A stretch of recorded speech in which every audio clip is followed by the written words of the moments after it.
love you. Thank you very much. We're going to win. We're going to win so big. Thank you very much. Donald Trump promises America a golden future. And we will make America great again. God bless you and good night. I love you. But Trump's new presidency soon meets with heavy attacks. Vladimir Putin is said to have incriminating information about his personal and financial affairs. Господина Дональда Трампа с победой на этих выборах. There are persistent rumors about financial connections with Russia. Fake news, according to Trump. I own nothing in Russia. I have no loans in Russia. I don't have any deals in Russia. Why would Trump so vehemently deny any ties to the Russians? There is Russian money that may have sources that are scandalous. So help me God. Congratulations, Mr. President. When Zembla investigates Trump's business partners, it comes across the Russian Mafia. The threat said if you don't drop the case now, that you'll regret it. And we end up at Dutch trust offices that are involved in money laundering practices. Zegt u dat iets? Nee, maar ik denk dat het heel veel dingen. Ja. Het is over 10 jaar geleden.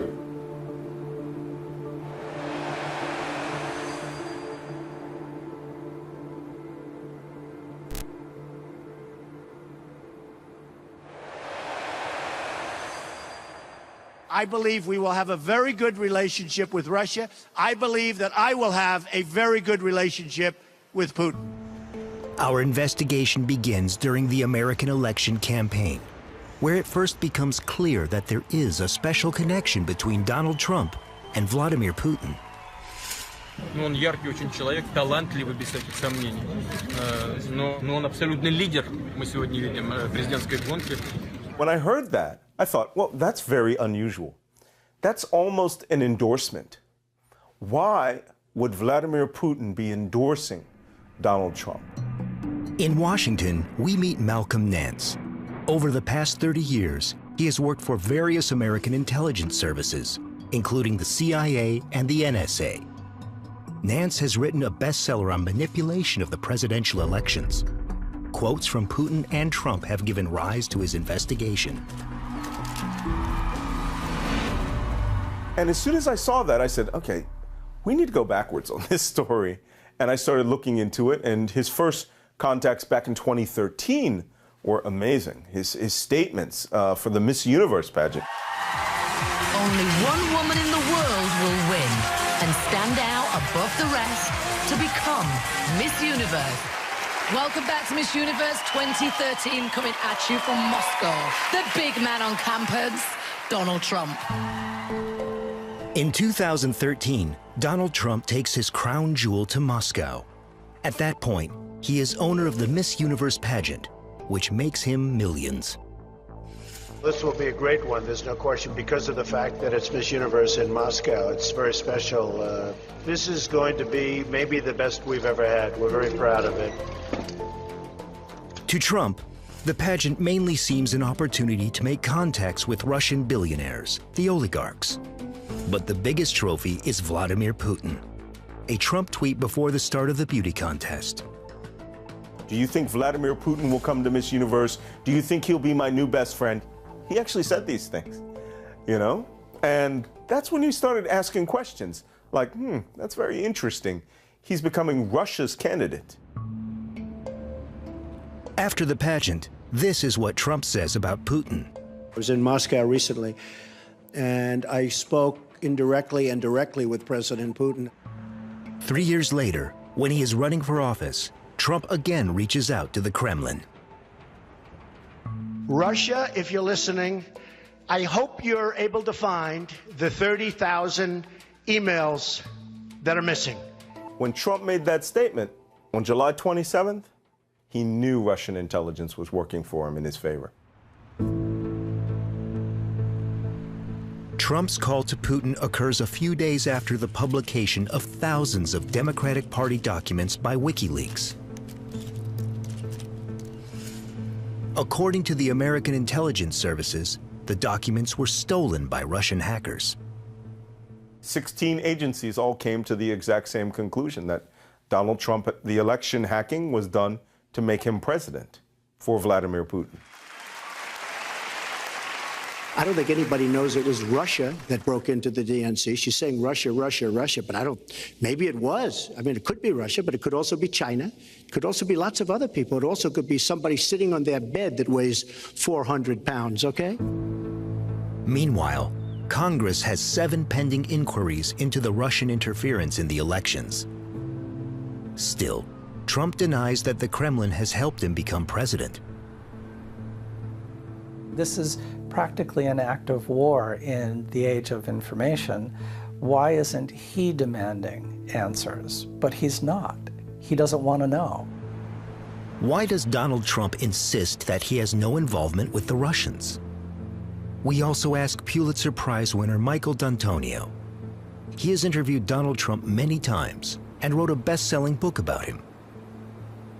It's likely that there is Russian money that's flowed into Trump organization entities in one way or another, and that some of this money may have sources that are scandalous and would be posing a big problem for a president. And if the Russians have that information, it could be what they're holding over Trump.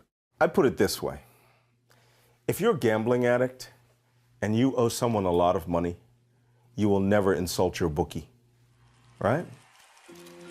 According to Nance and D'Antonio, Trump is likely to have had a weak spot as a businessman that the Russians would have taken advantage of.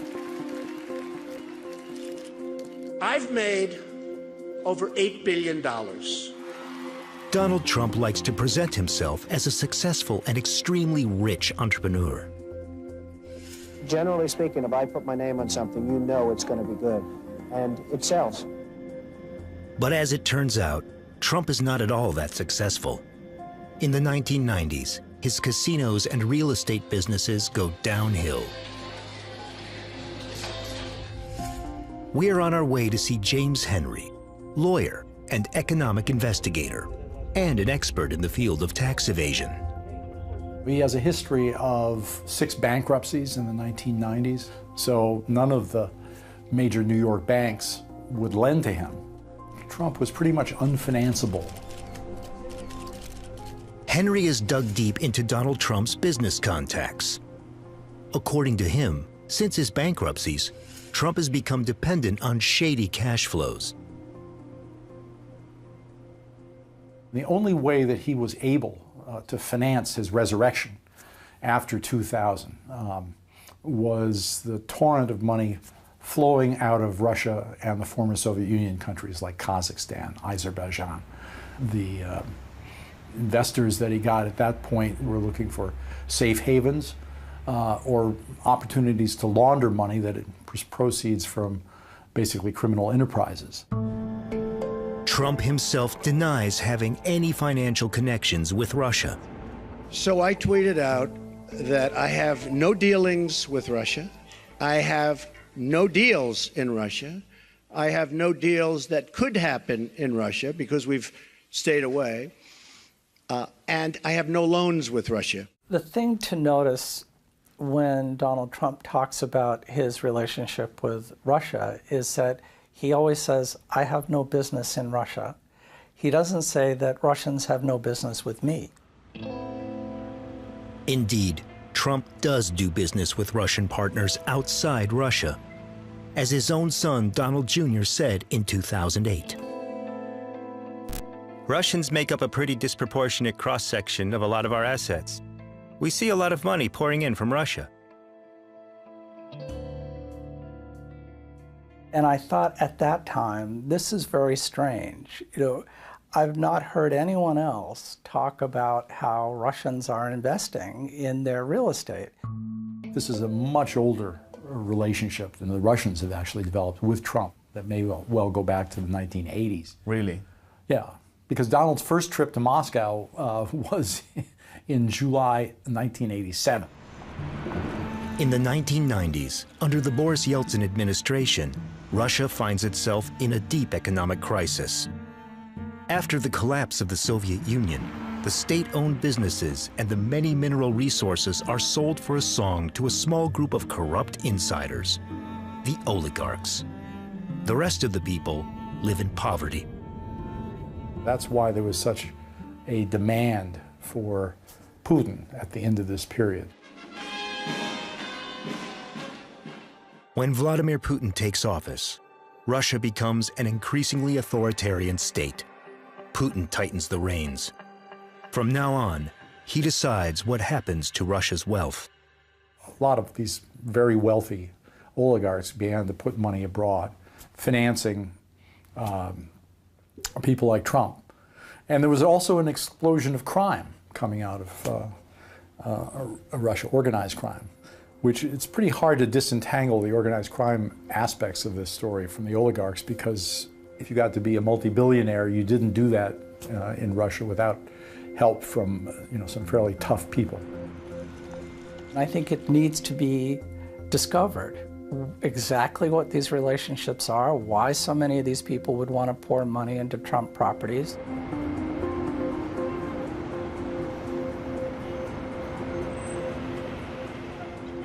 Who are Trump's financial backers? To find out, we visit this New York building. Trump Soho, 46 floors of luxury apartments. To get it off the ground, Donald Trump works together with another real estate company, Bayrock. I think in the case of Bayrock, we have a company that is led by people who have extremely shadowy backgrounds and profiles. Who are the people behind Bayrock? And where does the money come from that was used to build Trump Soho? In a minute, we'll show that Bayrock has connections with the Russian Mafia, that one of the owners is allegedly involved in the prostitution of minors, and that Bayrock is setting up shady businesses in the Netherlands. U heeft 2 bedrijven voor hen hier in Nederland opgericht. Het is niet zo dat ik dat nu zo herinner, want het was dagelijks werk om dat soort dingen te doen. We discover that there is a lawsuit pending in New York against Bayrock. The company is accused of large-scale tax fraud. We want to know more. We make an appointment with the man who is prosecuting the case against Bayrock for the state of New York. Fraud expert and lawyer Fred Oberlander. Anybody running a business through a pattern of crime is guilty of racketeering. Anybody knowing what they're doing and helping them is guilty of racketeering. Conspiracy, they go to jail. And anybody injured by what they did can sue for triple damages. We delve into the history of Bayrock and end up with this businessman, Tevfik Arif from Kazakhstan. Arif's family have made their fortune in the chromium industry. In 2001, he sets up Bayrock. He certainly was a figurehead for the company, okay? And from everything I know, he was the source of all of its seed capital. As it turns out, Tevfik Arif is a hotel magnate. Confidential documents from Arif show that he uses complicated structures to run his hotels through companies in the Netherlands. You're dealing with people that seem to be involved in a worldwide network of shell companies, money moving around. In New York, Arif finds the perfect business partner, Donald Trump. Trump promoted himself as a larger-than-life real estate developer. So we have this new player in real estate probably funneling money from Russian oligarchs into the American market, but needing a partner who was impressive and brought value of his own. Bayrock sets up business at the heart of Donald Trump's entrepreneurial empire, Trump Tower in New York. It seems a match made in heaven. Bayrock has the cash, Trump has the name. He even has his own television show, The Apprentice. In that show, we can see him put Trump Soho in the spotlight for the first time. Soho, here it is. The Trump International Hotel and Tower in Soho is the site of my latest development. This 50-story building will be the first condominium hotel in the city with world-class accommodations and panoramic views. Trump and Bayrock jointly own Trump Soho. Under American law, that means that Donald Trump is jointly responsible for all the business decisions made. Does Trump know who he's teaming up with? Internal Bayrock emails show that in addition to Arif, there is another owner, Felix Sater. Who is Felix Sater? He was born in Russia in 1966, came to Brooklyn in the 1970s with his father, who was named Mikhail Sheferovsky, changed his name to Sater, and was called by the FBI a syndicate crime boss for Simeon Mogilevich's Moscow organized crime family. Felix Sater's father is a mafia boss who works for one of the most infamous Russian criminals, Semyon Mogilevich. According to an FBI director in a CNN interview, he has been in the top 10 of the most wanted list for years. Mogilevich is a very high-profile international organized crime figure. He's a man of a great deal of means, and we have every reason to believe that while he's based out of Russia at the moment, he could possibly be traveling under false identification using aliases throughout the world. Mogilevich is considered responsible for numerous murders. This is him in a BBC interview 20 years ago. Did you have anything to do with his murder? Естественно, нет. Interestingly, over the past few years, at least 3 of Mogilevich's gang members lived at Trump Tower or bought apartments there. Some of the leaders of the gang are arrested and convicted. Felix's father is also arrested for extortion. He uses violence to force Brooklyn entrepreneurs to pay him. So that was Felix's father. In 1991, Felix was convicted of stabbing somebody with a margarita glass in a bar fight. After the stabbing, Felix Sater is arrested and put behind bars. He seems to be following in his father's criminal footsteps. And then he becomes involved in financial fraud, and he has a $40 million scheme in pumping penny stocks. Fraud and deception. Sater proves to be good at it. He works together with a group of Mafia members, artificially driving up the value of shares by providing false information. The FBI traces him, but Sater flees to Russia. When he returns to New York, he still stands trial. But then, something strange happens. He is basically on the verge of pleading guilty to those offenses, but he does a deal. Sater closes a deal. He becomes an FBI informant. He avoids punishment by turning on his accomplices. Supposedly, this has landed dozens of Mafia members behind bars. And that's not all. Sater is also said to have helped American intelligence services. Some say that he went back to the former Soviet Union and at that point provided some information about Stinger missiles that were being sold to the Afghan Taliban. In exchange for the information, Sater stays out of jail. In fact, the American government covers up the court transcripts about the fraud. Shortly thereafter, Sater reappears in the real estate company of Bayrock. In an interview with a Russian magazine, he says, "I became a managing director of Bayrock. We had an office at Trump Tower, 1 floor below Trump's. As the court transcripts about Sater's fraud are sealed, he can simply move on to business as usual. Banks and investors in Bayrock do not find out anything about his criminal past." When you are running a business secretly controlled by Russian Mafia, you got a whole lot of problems. Not a lot of banks are going to want to lend to a business run by the Russian Mafia. So your #1 objective is going to be cover it up. Oberlander says that by keeping Seder's past a secret, Bayrock is committing a felony. It isn't legal to run a business where you hide the fact that the biggest owner, or one of the biggest owners, is a convicted mobster. The maximum jail term would be 30 years. So you're in really serious trouble. We are in possession of internal Bayrock emails from 2007. They show that the company itself is indeed aware of Seder's crimes. For example, the legal counsel writes about the risk that Felix's past will be uncovered. Furthermore, he wants Seder's name removed from the documents. Felix Seder goes far to keep his secret.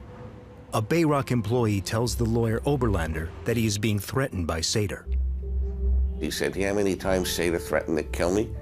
He threatened to stab me in the throat if I ever talked. He threatened people all over the place at Bayrock if they ever talked." Oberlander tells us that he himself is being threatened by one of Seder's associates as well. The threat said, "If you don't drop the case now, but you'll regret it." An investor in a Bayrock project accuses the company of embezzlement. He swears that Seder has threatened to administer electrical shocks to his genitalia, to cut off his legs, and to leave his dead body in the trunk of his car.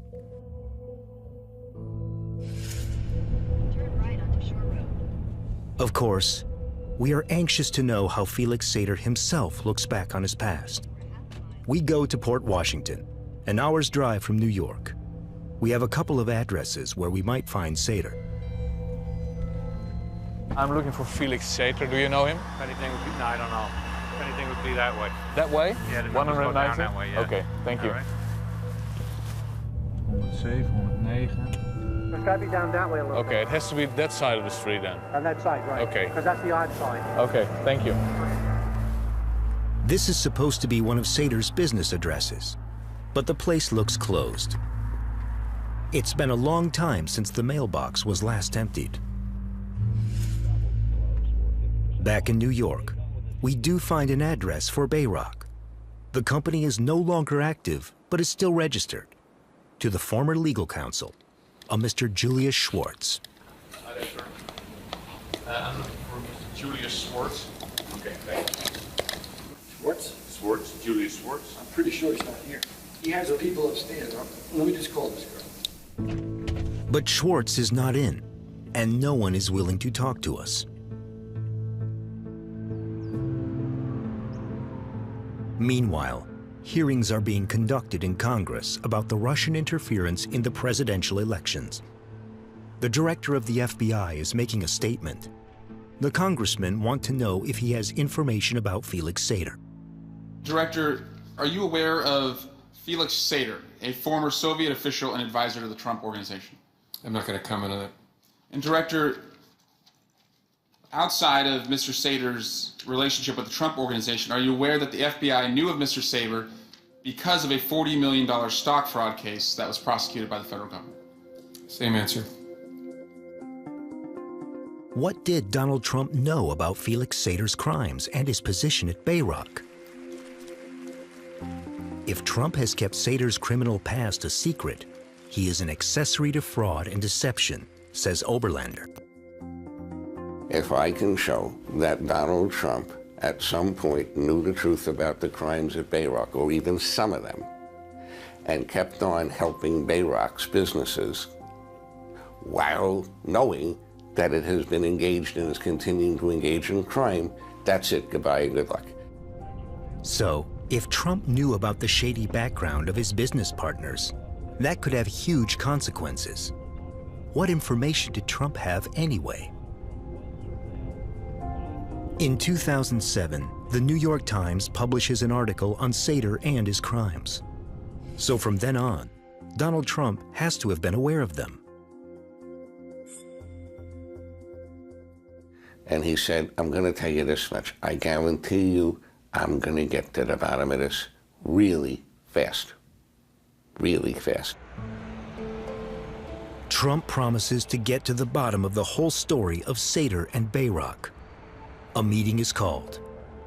we discover that the meeting is attended by the Bayrock management, as well as virtually the entire Trump family. They were all coming. Trump Jr., Eric, Ivanka, every lawyer on the, they were all coming. But Donald Trump does not seem to intend to cut the ties to Bayrock. In fact, we can read that he uses the situation to demand more money for himself.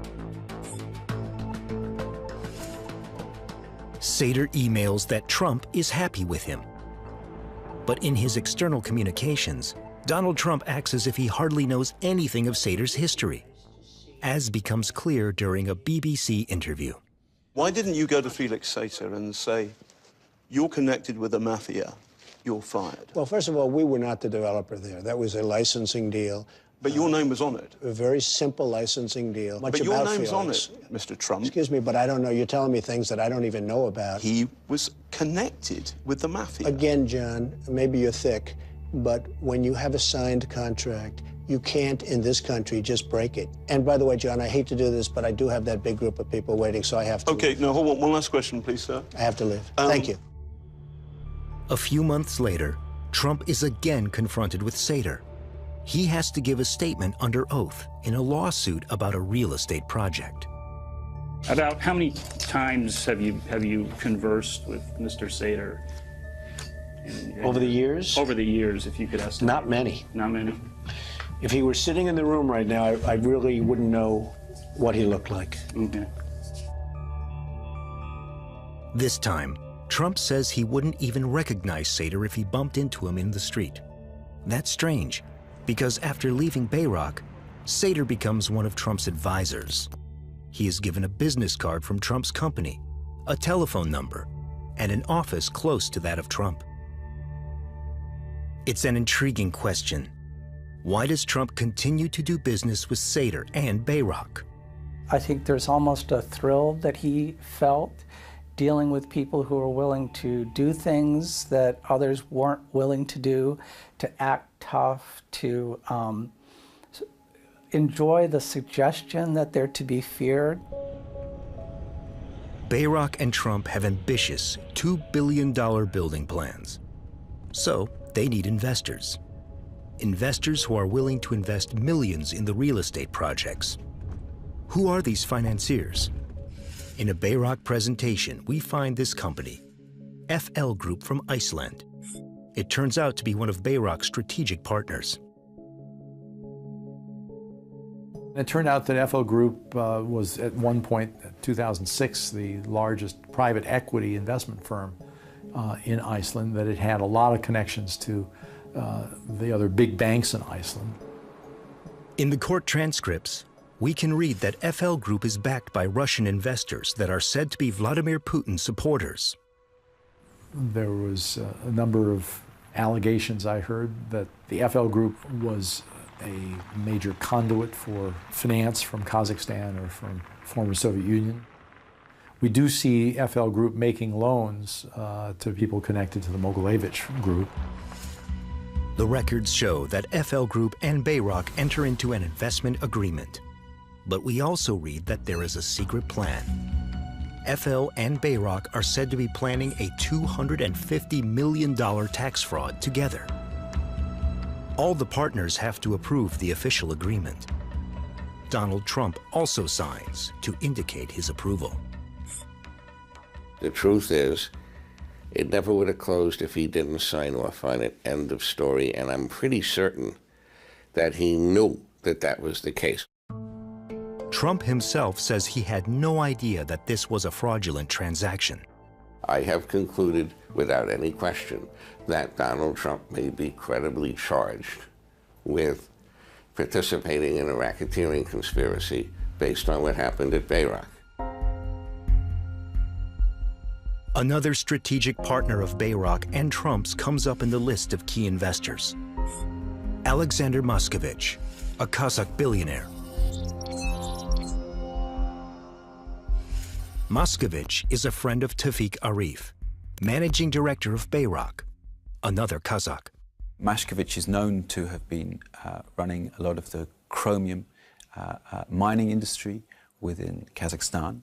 And the Arif family was, of course, then running the processing of chromium. We meet with Michael Bird, a British investigative reporter. He has conducted an extensive investigation into Moscovich and Arif. In the late 90s and the early 2000s, when the Arif family developed a lot of hotels and went into the US real estate market, certainly it seems that that Mashkevich needed someone there on the ground in New York to be the public face of a lot of the developments that were happening there. And Tevfik very much fitted that role. The oligarch Moscovich is one of the owners of the Eurasian Resources Group, a Kazakh mining multinational. He is also a leader of the Jewish community. Everything what I do, everything I did, and I hope what I will do, I do always from my heart. Because I believe what I do. This sounds good, but this Bayrock business partner too comes with a questionable reputation. Moscovich's company has been the subject of investigations into money laundering and corruption for years. In 2010, Moscovich and his friend Arif make negative headlines. Savorona'daki operasyonla ortaya çıkarılan fuhuş çetesinin liderinin Kazak asıllı milyarder iş adamı Tevfik Arif olduğu iddia edildi. Amerikalı ünlü iş adamı Donald Trump'ın da ortaklarında.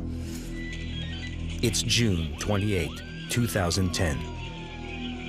A Turkish SWAT team enter a luxurious yacht in the port of Antalya. According to this Turkish police report, there are young Russian prostitutes on board that are said to be the victims of human trafficking. In the report, we find the names of Tevfik Arif and Alexander Moscovich. Alexander Mashkevich had asked his friend Tevfik Arif to organize a party, and that party involved 9 Russian models who were brought over to the yacht. Arif is supposedly using the sex party on the ship to close lucrative deals with foreign business partners. The Turkish police were investigating a sex trafficking scandal because what had happened earlier that year, in 2010, is that people close to Tevfik Arif had brought in girls as young as 15 from Russia to Turkey to their hotels. So, Tevfik Arif is suspected of human trafficking of underage girls that are said to be prostituted at his hotels.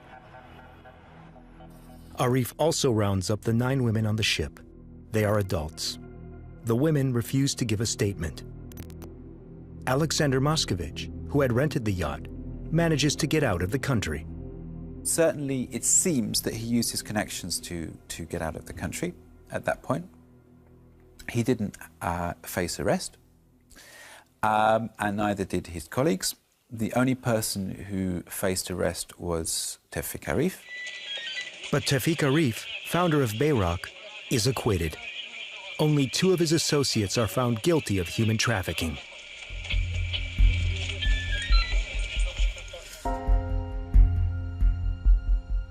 How much money has Alexander Moscovich invested in Bayrock? We see he has all kinds of companies in the Netherlands. One of these companies, ERG, turns out to have a major branch in Amsterdam. We visit their office.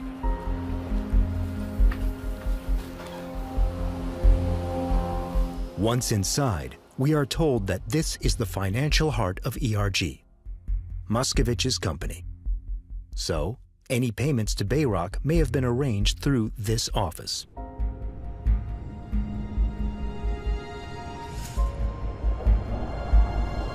Back in Washington, Congress is investigating Trump's Russian connections. One of the Democratic congressmen involved in the investigation is Senator Sheldon Whitehouse.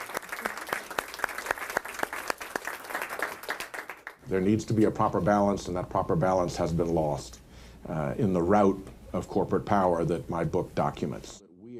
We attend a speech given by Whitehouse on a new book that he has written. It's about the corrupting influence of large corporations on politics. What is the danger of having a president holding ties to Russian oligarchs, even maybe involved in deals concerning money laundering and tax evasion? The danger is that it plays into a well-established Russian toolbox of foreign influence. One of the ways in which the Russian government manipulates governments around it, first the old Soviet republics and now Europe, your country, and in the last election, America, is to build a network of people whom they can control. And the traditional method is to find somebody who has somewhat slippery business practices, an interest in politics or connections in politics, and to recruit them with basically bribery deals. Thank you so much. Do you think this ultimately will lead to his impeachment, Senator? There's a very significant chance of that. There's an awful lot of smoke around this investigation. Thank you. The senator thinks that Trump is likely to go down, partly because of his shady business deals. We seem to have stumbled on another questionable business partner of Trump's, yet another Kazakh. And again, there is a Dutch connection. It's this man, Viktor Krapunov, former mayor of Almaty, a city in Kazakhstan with over 1 million inhabitants. The Krapunovs were collecting money to stiffen into Swiss bank accounts and hide it there. They're now fugitives from justice. Krapunov is on the Interpol International Wanted List. He is wanted for stealing hundreds of millions from Kazakhstan.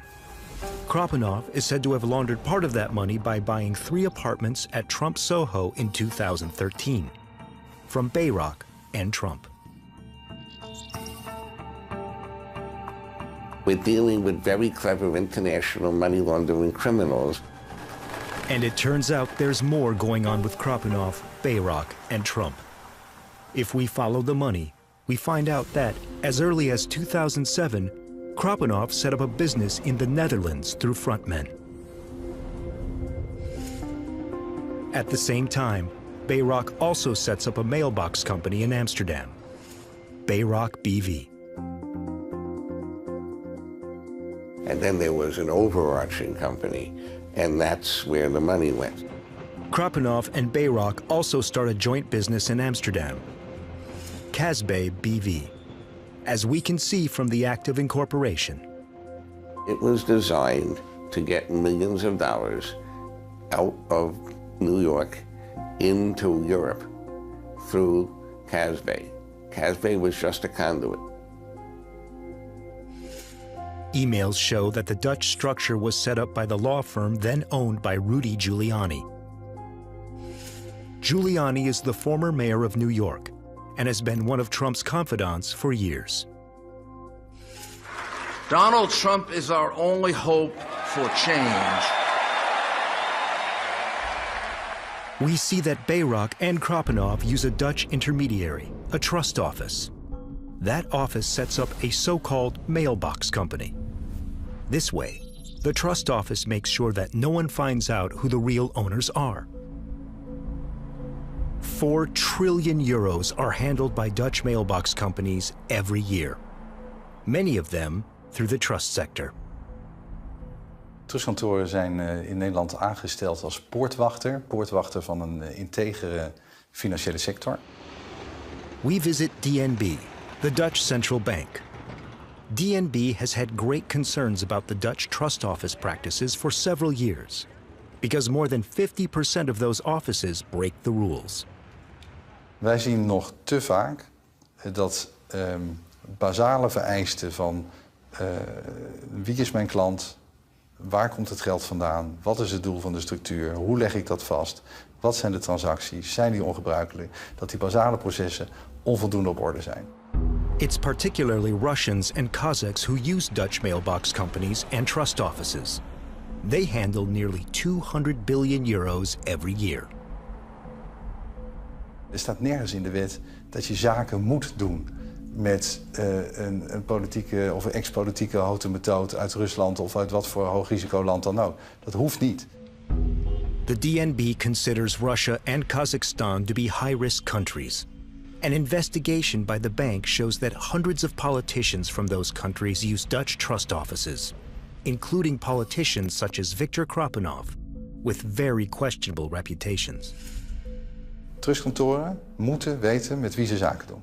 Dat mensen die willen witwassen, die zijn betrokken bij terroristenfinanciering, waar fraude en belangentegenstellingen, verstrengelingen spelen, dat die worden geweerd. Has the Dutch trust office that Krapunov and Bayrak used to cover up possible criminal activities? We visit the man who, through the trust office, used to act as director of Bayrak BV and Casbah BV. Dag, Sander Rietveld van Zembla. U heeft in 2007 2 bedrijven opgericht. Bayrak BV en Casbah BV. Nou, ik heb in 2007... Het is niet zo dat ik me dat nu zo herinner, want het was het dagelijks werk om dat soort dingen te doen. Ja, en zegt de naam Viktor Krapunov u iets? Nee, maar ik denk dat ik heel veel dingen. Ja. En het is nog 10 jaar geleden. Ja. Wat ik zeker weet is dat Bayrak bij iedere nieuwe kans, en Bayrak was er één van, iedere nieuwe kans werd zorgvuldig geschikt. According to the man at the trust office, Bayrak was scrupulously screened. But what happened when, shortly after the foundation of these mailbox companies, it turned out that Krapunov was accused of embezzling money from Kazakhstan? And how did the trust office react when Felix Sater's Mafia background came to light? Als u toen had gegoogeld, dan was u gestuurd op een artikel uit de New York Times waarin dit allemaal stond. Nou ja, dat is ongetwijfeld gebeurd.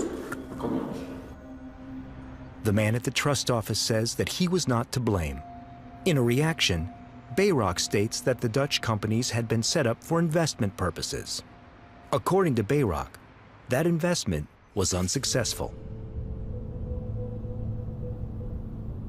There is another person who has allegedly worked intensively together with Krapunov, Felix Sater, the man with the close ties to the Mafia and to Donald Trump. We have finally found his home address. What does Sater know about the Dutch money laundering structure?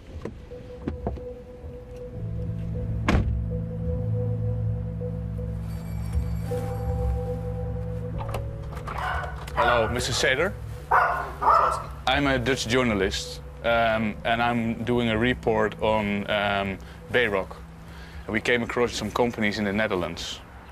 Okay, which companies in the Netherlands? Bayrak BV and Casbah BV. You have to send me an email to me and my attorney. Hold on, I'll give you the email address. Yes. And you can send me all your questions. Okay, I wait. My email, and this is my attorney's email. His name is Robert Wolf. So also my questions regarding money laundering and Krapunov? I could send them. All your questions. You could send everything. Would that be meaningful to send that? Because could you answer any questions on money laundering or Krapunov? I don't know about money laundering, but you could ask any question you want in writing. Yeah. CC my attorney, and we'll be more than happy to respond to any written questions. Okay. Okay. Because most of the time reporters twist your words anyway, so unless they're in writing. And can I have a business card of yours? Yes, of course. It's in the car. Wait a second.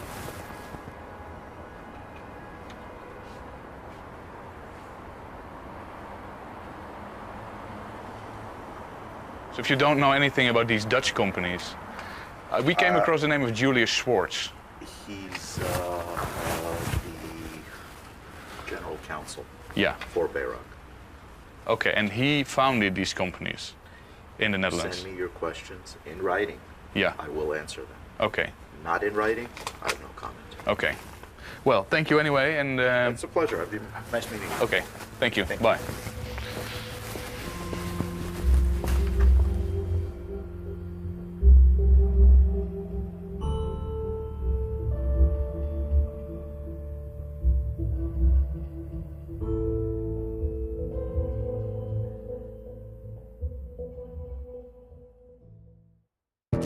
Next week, part 2 of Trump's controversial friends. Do you know this photograph of Mr. Trump and Lev Leviev? Lev Leviev is known as the King of Diamonds. We're talking billions of dollars. I'm looking for Mr. Leviev. He lives here. Get an exclusive preview in our new and improved newsletter. Go to our website and register.